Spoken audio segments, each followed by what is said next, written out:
রিয়ারোপণ শিশু পার্ক সিরাজগঞ্জের মধ্যে এক অন্যতম বিনোদন কেন্দ্র। এই পার্কটি কোথায় অবস্থিত, কীভাবে আসবেন, পার্কের ভিতরে কী কী রয়েছে সব কিছু আজকের ভিডিওতে তুলে ধরার চেষ্টা করব। এবং পার্কটিতে আসতে কীভাবে আসতে হবে, কত টাকা ভাড়া লাগতে পারে, সব কিছু এ টু জেড হালকা করে ভ্রমণ গাইড দেওয়ার চেষ্টা করব। আশা করছি আজকের ভিডিওটি আপনার কাছে অনেক ভালো লাগবে। সব পুরো ভিডিওটি কন্টিনিউ করতে থাকুন। হাই গাইস, আসসালামু আলাইকুম। যেখান থেকে আমার ভিডিওটি শুরু করেছেন আশা করছি অনেক ভালো আছেন। আজ আমি যাচ্ছিলাম আমাদের সিরাজগঞ্জ উল্লাপাড়া সোরামেই গ্রামের রিয়ারোপণ শিশু পার্কে। যে পার্কটির নাম এর আগে হয়তো আপনারা অনেকবার শুনছেন, ঘুরছেন ফিরছেন, আবার অনেকে অনেক কিছুই করছেন, কিন্তু অনেকে আবার এখানে আসেন নাই, দেখেন নাই, ঘুরেন নাই, ফেরেন নাই। তাদের জন্য আজকের আমার এই ভিডিওটি। আপনারা যদি সিরাজগঞ্জ, রাজশাহী বা ওই পাশে ঢাকা থেকে আসতে চান তাহলে কিন্তু সরাসরি আমাদের সিরাজগঞ্জ রোডে আসতে হবে। সিরাজগঞ্জ রোড থেকে শ্যামলীপাড়া হয়ে শ্যামলীপাড়া থেকে প্রায় 4 কিলোমিটার পশ্চিমে এই পার্কটি অবস্থিত। আমাদের সিরাজগঞ্জ রোড থেকে উল্লাপাড়া হয়ে এই পার্কটিতে আসতে মোটামুটি ভাড়া লাগতে পারে আপনার 40 থেকে 50 টাকা গাড়ি বুঝে। তো এটাই ছিল মোটামুটি আপনাদের লোকেশন জানানোর মতো বা ভ্রমণ গাইড। তারপরে যদি আপনাদের আরও কিছু জানার থাকে এখানে আসার জন্য, তো অবশ্যই আমাকে জানাবেন, আমি আপনাদেরকে জানানোর চেষ্টা করব। সব প্রিয় দর্শক, এখন আমাকে প্রথমে টিকিট কেটে নিতে হবে, তারপরে ভিতরে ঢুকতে হবে। তো দেখতে পাচ্ছেন এখানে কিন্তু টিকিটের মূল্য মাত্র 50 টাকা। 50 টাকা দিয়ে আমি টিকিট কেটে নিলাম। এখন আমি ভিতরে শো করে ঢুকে পড়বো, তারপরে আপনাদেরকে ভিতরে গিয়ে সব কিছু দেখানোর চেষ্টা করব। কেরাবারা কোনো মতো গেটে টপকে ভিতরে ঢোকার পরে সামনের দিকে তাকালে দেখতে পারবেন বিশাল বিশাল দুইটা নাতি বিশাল একটা ফুটবলের সাথে স্বাগতম লেখে আপনাকে স্বাগতম জানাচ্ছে। আর এটা দেখে বুঝে ফেলাবেন যে এটাই সেই বিখ্যাত রিয়ারোপণ শিশু পার্ক। আর এটা দেখে আপনার মনটা একবারে ফুরফুরে হয়ে যাবে, কারণ আপনাকে একদম অতিথির মতো স্বাগতম জানা ভিতরে ঢুকাবে। তো প্রিয় দর্শক, আমার হাতের বামের যে ঘরটা দেখতে পাচ্ছেন এটা হচ্ছে বিভিন্ন জায়গা থেকে ভালো ভালো লোকজন আসে, ভিআইপি লোকজন আসে, তাদের জন্য এটা গেস্ট রুম। তারা এখানে এসে আরামসে ঘুম পাড়তে পারবে, রেস্ট নিতে পারবে, যা ইচ্ছা করতে পারবে। তারপরে যে সামনে যে দেখতে পাচ্ছেন এটা কিন্তু আরেকটা পিকনিক স্পট। এখানে বিভিন্ন জায়গা থেকে দূর দূরান্ত থেকে যারা পিকনিকে আসে তাদের জন্য এখানে রয়েছে পর্যাপ্ত পরিমাণ নাচ গান ইত্যাদি খাওয়া দাওয়ার সকল ব্যবস্থা। আপনারা এই রুমটা ভাড়া নিয়ে সারাদিন ইচ্ছা করলে ড্যান্স দিয়ে যেভাবে খুশি ইচ্ছা কাটিয়ে দিতে পারবেন এই ঘরের মধ্যে। এই যে সামনে দেখতে পাচ্ছেন এখানে প্রচুর পরিমাণ দোকানপাট। এখানে আপনারা আসলে কেনাকাটা করতে পারবেন, আপনার বাল বাচ্চা ফ্যামিলির জন্য সব কিছু কিনতে পারবেন, এ টু জেড আশা করি এখান থেকে পাবেন। আর বিশেষ করে একটা বোনাস পয়েন্ট আছে, আপনাদের গার্লফ্রেন্ড যদি থাকে এখানে এসে তাদের জন্য সেই উপহার গিফট করতে পারবেন। তাতে করে আপনার গার্লফ্রেন্ড খুশি হয়ে আপনাকে এই পার্কের ভিতরে অনেক কিছু দিতে পারে। সো এই বোনাস পয়েন্টটা কিন্তু প্রথমেই দিয়ে দেবেন, তারপর বাকিটা আপনারা নিয়ে নেবেন। তো যাই হোক, বোনাস পয়েন্ট কিন্তু ছাড়া যাবে না, তার জন্য প্রথমে আপনাদেরকে মনের মানুষকে এখান থেকে গিফট কিনে দিতে হবে, তারপরে কিন্তু ভিতরে ঢুকতে হবে। তাহলে কিন্তু আপনারা তার কাছ থেকে যা পাবেন তাই পাবেন। সো আমি আর কিছু কব না, সামনের দিকে যাই। দোকানপাট পরের কথা কব না, এখন সামনে আরও কিছু আছে, কী কী আছে সব কিছু আপনাকে দেখান লাগবে। ভিডিওটা বিশাল হয়ে যাবে। সব পুরো ভিডিওটি কেরাবেলা একটু ধৈর্য ধরে দেখতে থাকুন, আশা করছি দেখতে দেখতে ভালো লাগতেও পারে।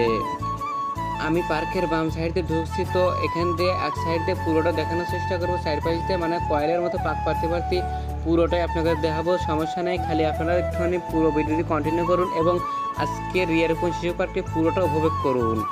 তো এই যে দেখতে পাচ্ছেন এখানে কিন্তু সেইরকম লাভ বানাতে হচ্ছে, এখানে যে আসবে ছবি একটা উঠবেই, কারণ এই সৌন্দর্য দেখে যে কেউ মুগ্ধ হতে বাধ্য হবে।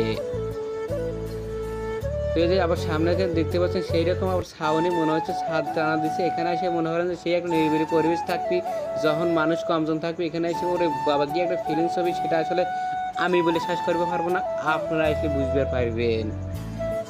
এলানি সামনে থেকে আসার পরে দেখি সেরকম সুন্দর সুন্দর সোনের ঘর বাড়ি বানাতেছে। তো ভাবলাম কি বানাইছে এইটা আগে দেখি আপনাদেরও দেখাই। তো দেখি এনে সারা পরে এসে কি জানি রান্না বান্না হয়ে ছিল। তো বললাম যে একটু বসো, তো একজন চলে গেল, পিচ্ছি মানুষটা বসলো। তো দেখতে পাচ্ছেন এখানে কিন্তু গ্রাম বাংলার ঐতিহ্য, গ্রাম বাংলার সৌন্দর্যকে ফুটিয়ে তুলেছে। তো এটা হচ্ছে গ্রাম বাংলার পাকের ঘর, মানে রান্নাঘর। এখানে কোনো গ্যাসের চুলা নাই, কোনো সিলিন্ডার নাই। এটা হচ্ছে গ্রাম বাংলা যেভাবে রান্নাবান্না করা হয় সেগুলোই কিন্তু একদম এখানে ফুটিয়ে তুলেছে। এখানে দেখতেছেন খড়ি মরি শোলা মোলা, এখানে হলো চাতানা কি জানি কয়, এটা হলো পাটা, আবার ওই যে মাটিয়া কলসি, আবার মানে এক কথায় আদিম যুগে যে জিনিসগুলো ব্যবহার করা হতো সেইগুলো কিন্তু এখানে ফুটিয়ে তুলছে। এক কথায় আমার কাছে মনে হয় না যে এইটা বেশি ভালো লাগলে এখানে আমরা দেখতেছেন ভ্যারিয়েশন না কি জানি কয় সেটাও আছে পার্কের মধ্যে। আমার কাছে মনে হলো এইটাই সবচেয়ে বেশি সুন্দর এবং চমৎকার লাগলো আমার কাছে। তো মারাত্মক সৌন্দর্য দেখার পরে দেখি আর একটা সৌন্দর্য, মানে দুইজন কি জানি গপ্প করতেছে, আমার দেখে একটু তাকাইলো আমার দিক, তো ভাবলাম একটু ভিডিও করি। তো বেড়া থাকলো লজ্জা ভেরা, তো জায়গা লজ্জা মজ্জা আর দিলাম না, সামনের দিকে যাই, সামনে কে কে আছে সেগুলো আপনাকে দেখাই। তো দেখতে পাচ্ছেন সেরকম সুন্দর, মানে যে ডিজাইন করে বোতল কেটে বোতলে রং করে কিন্তু এই দৃশ্য বা এই সৌন্দর্যগুলো করছে। এই যে দেখতে পাচ্ছেন এগুলো কিন্তু বোতল আর বোতলে বিভিন্ন কালার দিয়ে কিন্তু এই সৌন্দর্যটা ফুটিয়ে তুলেছে। আর এই দেখতে পাচ্ছেন এখানে কিন্তু বিশাল বিশাল পুকুরও রয়েছে, পুকুরে কিন্তু মাছ চাষও হয়, সাথে কিন্তু আবার নৌকা টৌকা সেগুলো কিন্তু আছে।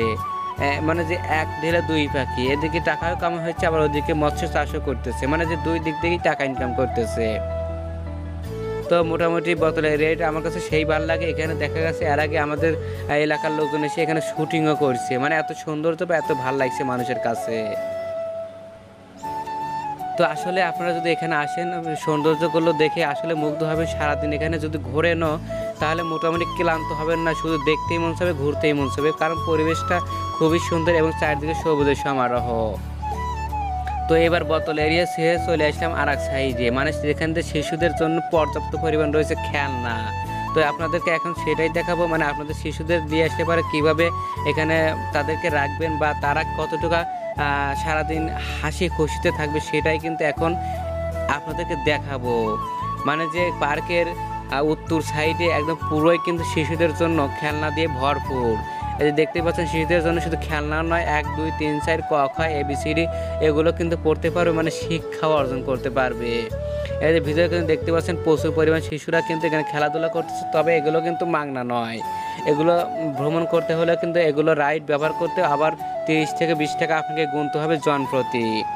তো তবে আপনাদের শিশুদের যদি নিয়ে আসেন, আশা করি আপনাদের শিশুরা বোরিং হবে না, কান্নাকাটি কিচ্ছু করবে না, সারা দিন এখানে খেলবে, যা ইচ্ছে করবে। আর আপনারা দুইজন যদি আসেন তা আপনারা আলাদা সাইডে কিন্তু আপনারা ইচ্ছে মতো ঘুরতে পারবেন, গল্প টল্প ইত্যাদি করতে পারবেন, আর আপনাদের ছেলেমেয়েরা এখানে কিন্তু খেলাধুলা করবে। তো দেখতে পাচ্ছেন এখানে কিন্তু টিকিট কাউন্টার রয়েছে, টিকিটের মূল্য 30 টাকা। একটা রাইড এক একটা টাকা নিতে পারে। সো কি আর করার, এখানে ঢুকলে শুধু টাকাই। তো এই যে দেখতে পাচ্ছেন এখানে কিন্তু শাল পাল দুলতেছে, আবার বিভিন্ন ধরনের খেলনা রয়েছে এই পার্কের ভিতরে। এপাশে রয়েছে হলো হেলিকপ্টার না ট্রেন জার্নি। দেখতে পাচ্ছেন পোলাপান কিন্তু ট্রেনের উপর উঠে সেই রকম গড় করে চলে আসতেছে। এটা হচ্ছে হেলিকপ্টার ট্রেন, ঠিক আছে। তো দেখেন মোটামুটি ভালোই এনজয় করবে আপনার শিশুরা যদি এখানে আসে। শিশুদের সৌন্দর্যময় জায়গা থেকে চলে এসে আবার চলে এসেছেন বড়দের আড্ডাখানায়। তো এখানে দেখতে পাচ্ছেন এখানে কিন্তু মানুষ ঘোরাফেরা করতেছে। তো এরা হচ্ছে একদম পার্কের সাইড দিয়ে যে রাস্তাটা, এটাই কিন্তু সেই রাস্তা। আর মাঝখান দিয়ে তো পর্যাপ্ত পরিমাণ রাস্তা রয়েছে, সেগুলো কিন্তু আপনারা জানেন বা দেখাইলাম। ওই যে বোতলের রাস্তা আবার শিশুদের রাস্তা, ওগুলো কিন্তু পার্কের ভিতরে। আর সাইড দিয়ে যে রাস্তা, এটা হচ্ছে পার্কের চারপাশ দিয়া। আর দেখতে পাচ্ছেন বিশেষ করে এই পাশের পরিবেশটা খুবই সুন্দর এবং চমৎকার, যে কেউ দেখে মুগ্ধ হবে। চেয়ারম্যান ডিভিলিয়াম কবিতা তার নিজস্ব ব্যক্তি উদ্যোগে প্রায় 22 বিঘা জমির উপরে 2012 সালের দিকে এই পার্কটি স্থাপন করেন। তারপর থেকে যতই দিন যাচ্ছে ততই কিন্তু এই পার্কটি মানুষের কাছে জনপ্রিয় হয়ে উঠতেছে। একঘেয়েমি জীবন থেকে একটু বিনোদন আনন্দ পেতে প্রতিদিনই এখানে ভিড় করছে নানা বয়সের অসংখ্য মানুষ।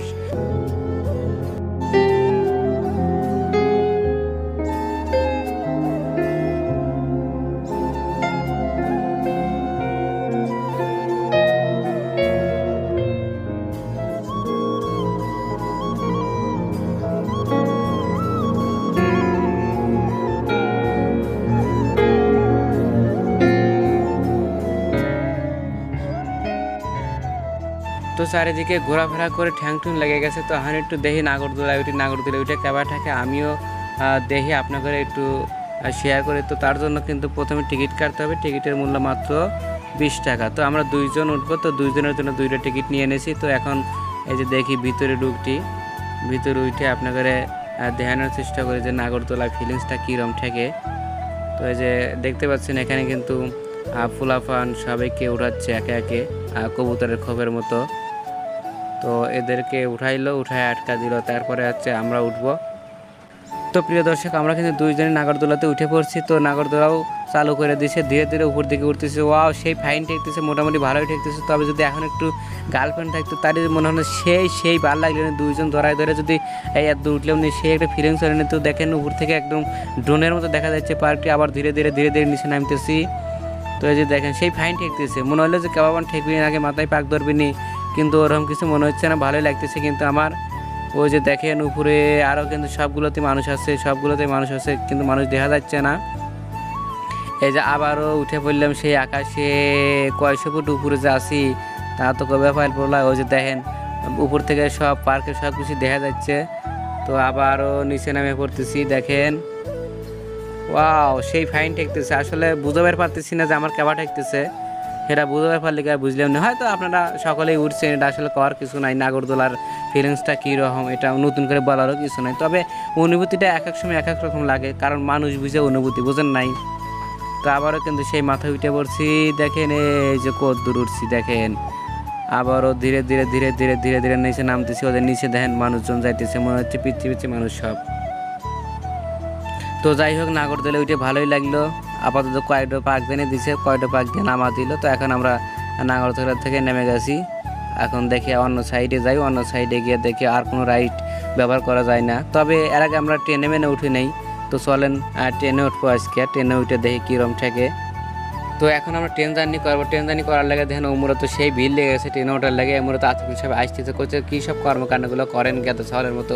করলাম যে গেদা ছাওয়ালি তো বিয়ে সাথে তার করে নেই, করলি পারে তো তখন আর আশা অবিলয়, এইসব শখ টক অবিলয়। তো যাই হোক এই যে আমি 20 টাকা টিকিট কেটে নিয়েছি, কিন্তু 20 টাকা টিকিটের মূল্য ট্রেনে ওঠার লাগিয়া এই খেলনা টিকিট আমরা 20 টাকা চলে যেতে পারলাম নি সেই বাঙ্গুরা পাব নাই। তো যাই হোক খেলনা ট্রেন যেহেতু শখের ট্রেন, শখ হয়েছে উঠি দেয়, উইটা কেবা থাকে। তো ওইটা একটু আপনার সাথে ফিলিংসটা শেয়ার করি। তো প্রিয় দর্শক আমি কিন্তু অলরেডি ট্রেন কিন্তু সাইডে দিয়েছি, দেখতেই পাচ্ছেন গড় গড় গড় গড় করে চাইতেছে। হয়তো সাউন্ডটা আমি অফ করে দিচ্ছি, তাহলে বুঝতে পারতেন যে কীরকম গড় গড় শব্দ হয়। মনে হয় যে লসিমন চলতেছে, এরকম একটা অবস্থা। লসিমন করিমন যে বাঙ্গাচুরা রাস্তার মধ্যে চলে সেরকম একদম বাজে লাগছে, আমার সেই ভাল লাগে নাই। তো যাই হোক কি আর করা, উঠছি যখন 20 টাকা মনে হয় 20-40 টাকা লস করে সমস্যা নেই, তারপর শখ তো পূরণ করছি। তো যাই হোক প্রিয় দর্শক আজকে ট্রেন ভ্রমণের মাধ্যমে আজকে ভিডিওটি শেষ করছি। আপনাদের কাছে ভিডিওটি কেমন লাগছে তো অবশ্যই জানান, যদি ভালো লাগে অবশ্যই একটা লাইক দিন, যদি সম্ভব হয় চ্যানেলটি সাবস্ক্রাইব করে পাশে থাকবেন। তো আজকের মতো এখানে শেষ করছি, ততক্ষণ ভালো থাকবেন, সুস্থ থাকবেন, দেখা হবে নেক্সট কোনো ভিডিওতে। আল্লাহ হাফেজ।